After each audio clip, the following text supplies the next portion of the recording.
হরে কৃষ্ণ কৃষ্ণ কৃষ্ণ হরে হরে, হরে রাম রাম রাম হরে হরে, হরে কৃষ্ণ কৃষ্ণ কৃষ্ণ হরে হরে, হরে রাম রাম রাম হরে হরে। হরে কৃষ্ণ। সকল কৃষ্ণ অনুরাগী ভক্তবৃন্দকে জানাই সুস্বাগতম। স্বয়ং ভগবান আপনার রক্ষা করবেন। আপনাকে আর আপনার নিজেকে নিয়ে কখনো ভাবতে হবে না। শুধুমাত্র ভগবান শ্রীকৃষ্ণের বলা এই 5টি কথা মেনে চলুন। ভগবান শ্রীকৃষ্ণ স্বয়ং তাঁর শ্রীমুখে এই 5টি কথা মেনে চলার কথা বললেন। ভগবান শ্রীকৃষ্ণ শ্রী শ্রী গীতায় বাণী দিলেন, সর্বভূতস্থিতং যো মাং ভজতে কত্তমাস্থিতঃ সর্বথা বর্তমানঃপি স যোগী ময়ি বর্ততে। অর্থাৎ আমার মধ্যে একত্ব ভাবে স্থিত, যে ভক্তি যোগী সমস্ত প্রাণীতে স্থিত আমার ভজনা করেন, তিনি সর্বপ্রকার আচরণ করলেও আমার মধ্যেই ব্যবহার করেন, অর্থাৎ সর্বদা আমাতেই অবস্থান করেন।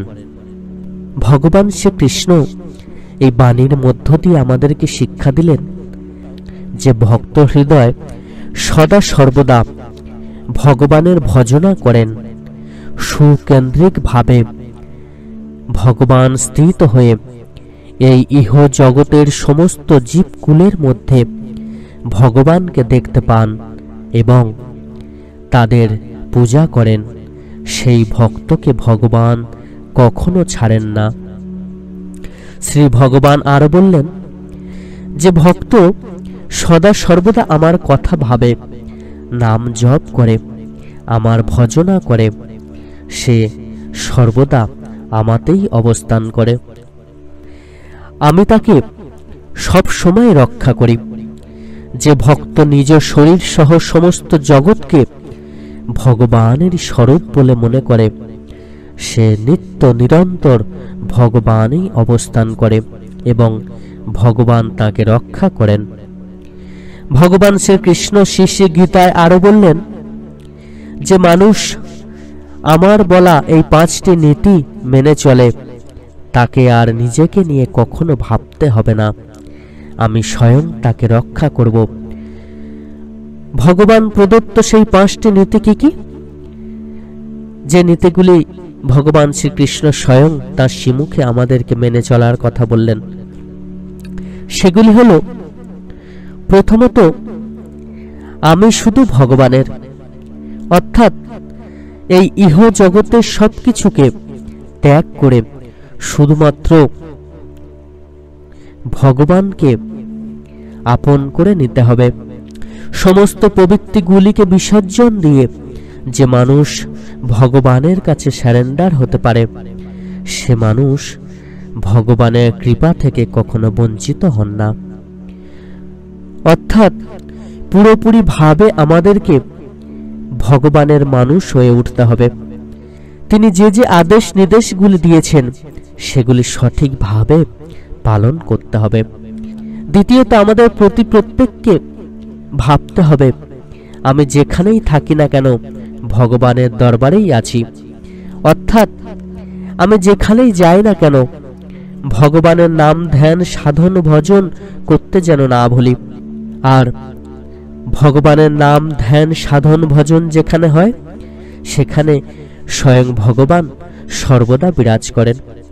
তৃতীয়ত আমি যে সকল শুভ কাজ করি তা ভগবানেরই কার্য, অর্থাৎ আমাদের মন থেকে অহংকার ত্যাগ করে সদা সর্বদা ভগবানের জন্য কার্য করে যেতে হবে। পূর্ণ নিষ্ঠার সঙ্গে মনে মনে সব সময় এটাই ভাবতে হবে যে আমি যা কিছু শুভ কাজ করি সব ভগবানেরই কাজ। ভগবান আমার দ্বারা সেই শুভ কাজ করাচ্ছেন। উদাহরণস্বরূপ আমরা যখন দান করি তখন ভাবি আমি করছি। এই অহংকার শ্রী শ্রী ভগবান ত্যাগ করার কথা বললেন। আমাদের মনে যতদিন অহংকার থাকবে ততদিন কিন্তু আমরা ভগবানের কৃপা লাভ করতে পারবো না। আর আমরা যাই করি না কেন, যাই ভালো কাজ করি না কেন, সবকিছু ভগবানের কৃপাতেই কিন্তু আমরা করতে পারি। কেননা এই ইহ জগতের সমস্ত কিছু তাঁরই দান।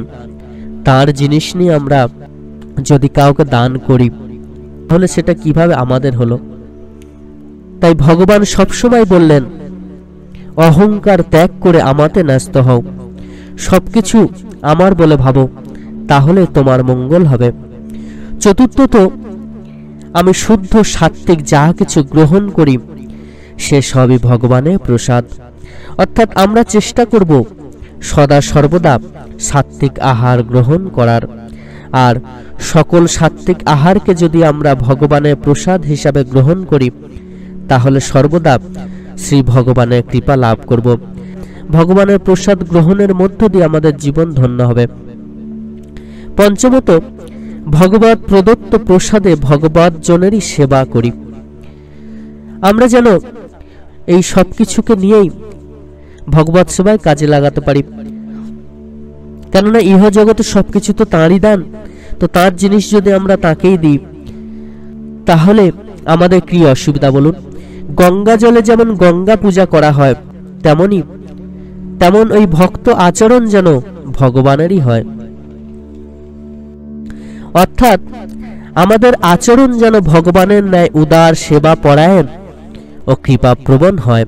শ্রী ভগবান আরো বললেন, শরীরের সঙ্গে সম্পর্কযুক্ত মানুষ সব ক্রিয়া করাকালীন নিরন্তর শরীরই অবস্থান করে, তেমনি ভক্ত সব ক্রিয়া করাকালীন নিরন্তর ভগবানই অবস্থান করে। অর্থাৎ আমরা যত কর্মই করি না কেন, যদি সব কর্মের মধ্য দিয়ে আমরা ভগবানই অবস্থান করি, ভগবানের নাম ধ্যান করি, সাধন ভজন করি, তাহলে ভগবান সদা সর্বদা আমাদের রক্ষা করবেন। বন্ধুরা, তাই সদা সর্বদা ভগবান কৃষ্ণের সাধন ভজন করুন, তার নাম জপতে থাকুন। তিনি যে যে আদেশ নির্দেশগুলি দিয়েছেন সেগুলি পালন করতে থাকুন। সকল কৃষ্ণ অনুরাগী ভক্তবৃন্দের চরণে কোটি কোটি দণ্ডবত প্রণাম জানাই। বন্ধুরা, সকলে খুব ভালো থাকবেন, সুস্থ থাকবেন, সুন্দর থাকবেন, সকলকে খুব ভালো রাখবেন এবং প্রত্যেকে আমাকে দয়া করে আশীর্বাদ করবেন। ভগবান শ্রীকৃষ্ণের অমৃত কথা যেন আপনাদের সামনে তুলে ধরতে পারি। যারা এখনো পর্যন্ত আমাদের চ্যানেলটিকে সাবস্ক্রাইব করে সাপোর্ট করেন, দয়া করে আমাদেরকে সাপোর্ট করুন। আমাদের চ্যানেলটিকে অবশ্যই সাবস্ক্রাইব করুন এবং লাইক, শেয়ার ও কমেন্টস করে আমাদেরকে উৎসাহিত করবেন। কেননা ভগবান শ্রীকৃষ্ণের এই অমৃত কথা প্রত্যেকের কাছে ছড়িয়ে দেওয়ার জন্যই আমাদের এই ক্ষুদ্র প্রচেষ্টা। আপনারা আমাদের পাশে থাকুন এই কামনা করব। ধন্যবাদ। ভগবান আপনাদের সকলের মঙ্গল করুন।